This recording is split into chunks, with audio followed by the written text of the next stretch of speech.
you're looking to dive into topics on how to live a happier, healthier, more fit, and long lifespan, then you've come to the right podcast. Livin the Dream with me, Coach Damian Evans. Together, we will explore the topics on all things health, fitness, and wellness. Together, we will be lifelong learners on this journey to living the ultimate dream. What up, Dream Team? Coach D here, coming at you with a bite-sized brain snack. These episodes were inspired because of our obsession with snacks. We love to fuel our bodies with little bite-sized nutritious foods. We've also talked about adding movement snacks into your day the same way. So, we have food and we have movement covered, but what about our brains? It's time to add some little bite-sized brain snacks into your week. That's what these episodes will be all about, bite-sized wellness wisdom for lifelong learners. So let's open up and satiate our minds. This bite-sized brain snack is all about hacking your attention and focus. This week, I came across one of my newest favorite short educational videos from Big Think on YouTube. They sat down with a neuroscientist named Amishi Jha. And I'm going to share with you how she tells us that we can actually hack and gain control of our focus and attention. Have you ever felt like your mind is wandering off in a million different directions?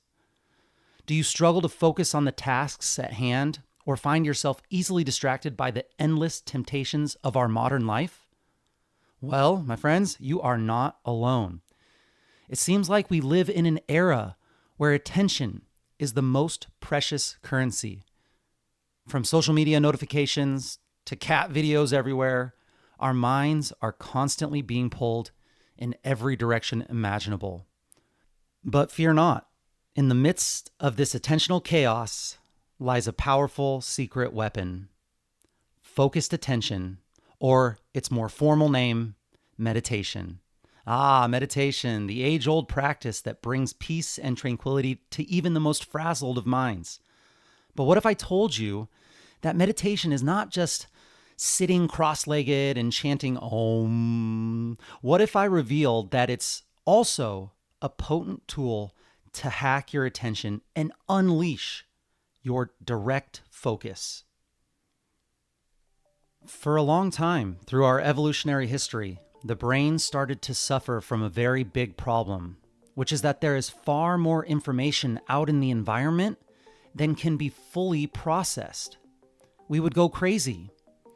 Now, attention ended up becoming a very useful solution because it allowed our brains to prioritize and subsample just parts of what's going on. There are so many ways in which our attention is powerful. It ends up being used for all of these different aspects of human experience. To fuel our ability to have success in thinking, feeling, connecting, we need full access of our attention. For most of us, when we hear the term attention, we think of its focus. But what does that actually mean? It means that we are constraining and narrowing where our mental energy goes. And in this very precise way, what neuroscientist Amishi Jha, she often uses the metaphor of the flashlight to describe this capacity that we all have. And just like an actual flashlight, if we are in a darkened room, wherever it is that flashlight is pointing, we are going to get crisp, clear information. It's clear to us because it's nice and focused. And that beam of the flashlight is narrow. It is prioritizing some of the information in this dark room. And our brain does this narrowing of focus like a flashlight because of this mechanism called bias. Now, bias is defined as the tendency to prioritize the processing of certain types of stimuli over others. And our brain, this bias, activates neurons representing what it is that you directly need to have your attention pushed towards. But even if we often think of our attention as focus, it ends up that attention is more than focus. There are other systems of attention. Another aspect is almost the exact opposite of this flashlight example. And she uses this metaphor called a floodlight. So you have your flashlight, which is narrowing, and you have this opposite thing called a floodlight. And unlike the flashlight, whose beam is strong and narrow and directive, a floodlight is broad, diffused, and you could say receptive. There's nothing that you are privileging over anything else. The floodlight is a brain system called the alerting system. Being alert means noticing what's going on in this very moment. But we know we need to pay attention in this broad, diffused manner. The floodlight really describes this experience. And then finally, there's a third way that we can prioritize and pay attention that actually doesn't have to do with the content or the moment. It has to do with our goals. And this is called executive control. Executive control is defined as a set of higher order cognitive processes that are essential for directing attention and behavior. And she likes to use the metaphor of a juggler for executive control. Now, you can think of this in this way. An executive is like the executive of a company. The executive's job is not to do every single task that is required for the company, but the executive holds the goals in mind and ensures that the actions of the company and the actions of the individuals of the company are aligned. That's the same idea with this juggler notion. We are keeping all of the balls in the air. We are managing and ensuring the coordination of multiple complex things that need to be happening. Now, oftentimes, we have every intention of focusing our mind, but we don't always know where our focus is. So one of the very useful ways that we can train our attention to protect it from this thing called mind wandering is by doing what we call a breath-focused practice. A breath-focused practice. And as we begin this practice, feel free to set a timer for 5 minutes or 12 minutes so that you can continue doing it. So in this practice, we're going to find our flashlight. How are we going to go about doing that? Well, the first step, we're going to anchor our flashlight somewhere. And in particular, we're going to begin by paying attention and focusing to our breath. So if you listen to your podcast on accelerated speed, now is the time to take it back to normal. And the first thing that I want you to do is settle into your body. Just noticing your body, sitting, standing, whatever it is. Breathing.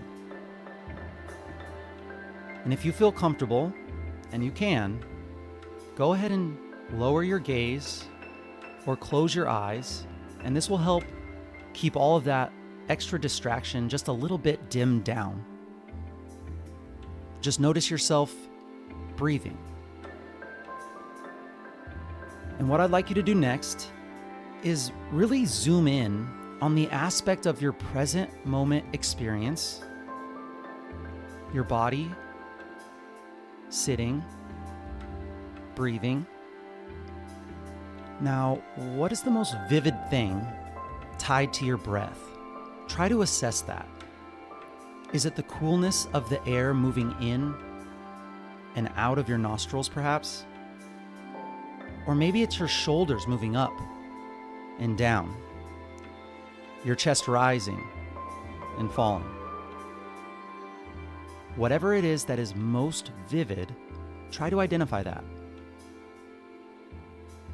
And once you've identified this vivid, breath-related sensation, you're going to set as your intention this brief practice directing the flashlight of your attention right on those breath-related sensations.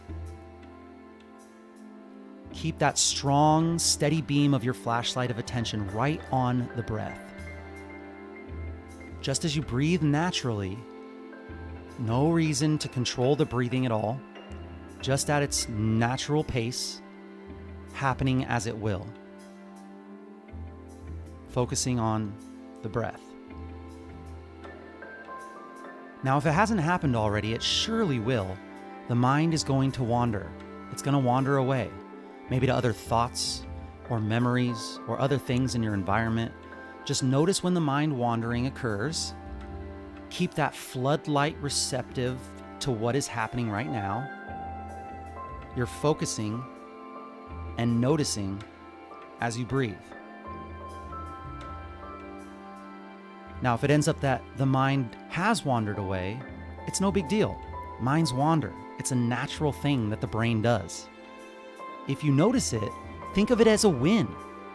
Now you know where your flashlight is, and now you're going to simply bring it back to those breath-related symptoms. Begin again. Breathing. Noticing. Redirecting as needed. And repeat. Now, as we close this practice, just remember these steps of focusing and noticing and redirecting that we did formally by focusing on our breath. We can use this for anything we are doing in our day-to-day lives. It is a handy tool. We can think of it as the push-up that we are doing for our minds. It's with you and always available, just as your breath is. And that's it, my friends, for this week's Bite-Sized Brain Snack. Share the knowledge that you gained with your friends and family and hold each other accountable. If you enjoyed this content, it helps a ton. If you could post on your social media stories a screenshot of this episode with just one takeaway that you learned, and make sure that you tag me and share your journey. Tag me at livinthedream_podcast or at coachdamian_SD, and let us know how this episode benefited you. Let us know what we missed. Let us know what we got wrong. Tell us how you have gained control of your focus and attention.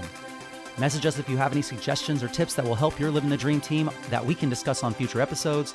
And I'm going to be right here with you, working on making us stronger, happier, and healthier humans. Until next time, friends, keep living the dream.